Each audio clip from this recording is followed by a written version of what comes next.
За поефикасна конфискација и враќање на украдените пари во државата, потребна е дигитализација, смета директорот на управата за финансиска полиција Слободан Ивановски. Со еден клик да се доаѓа до сите бази на податоци, наместо документите на хартија да шетаат по институциите за одговор. Главен предуслов, според мене, е дигитализацијата.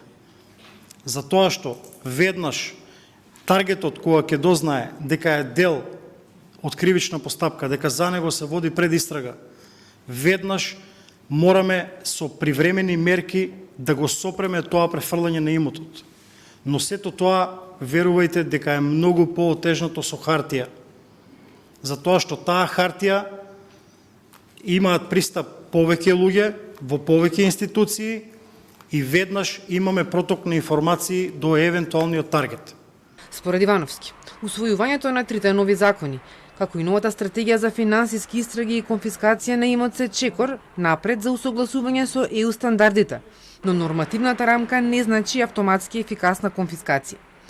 Финансиската полиција утврдила неколку критични точки, меѓу кои и ограничен пристап до информации, фрагментирана институционална координација, но и ресурси и капацитет под европските стандарди. Потребни се заеднички бази, брза комуникација и оперативна размена на информации. Ресурсите и капацитетите се под нивото што го бараат европските стандарди. Не зборуваме само за човечки ресурси, туку и за IT алатки, пристап до катастар, банкарски информации, регистри на фирми. Без овие алатки, следењето на финансиските текови, особено комплексни, транснационални, останува половично.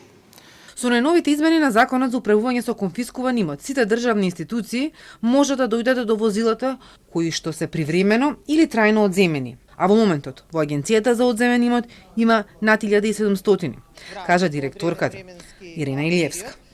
За привремено одземените возила, агенцијата треба да добие согласност од сопственикот од кој што е одземено возилото или од институцијата што го одземала.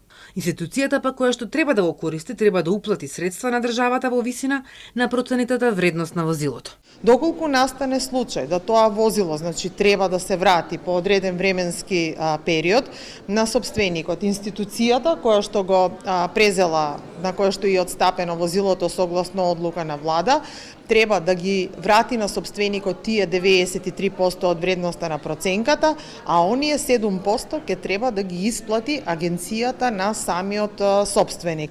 Илиевска објаснува дека ваквите измени биле неопходни, затоа што од одземањето на возилото до правосудно завршување на постапките минува многу време, а на возилата им пропаѓа вредноста и поради тоа што агенцијата нема услови да ги чува.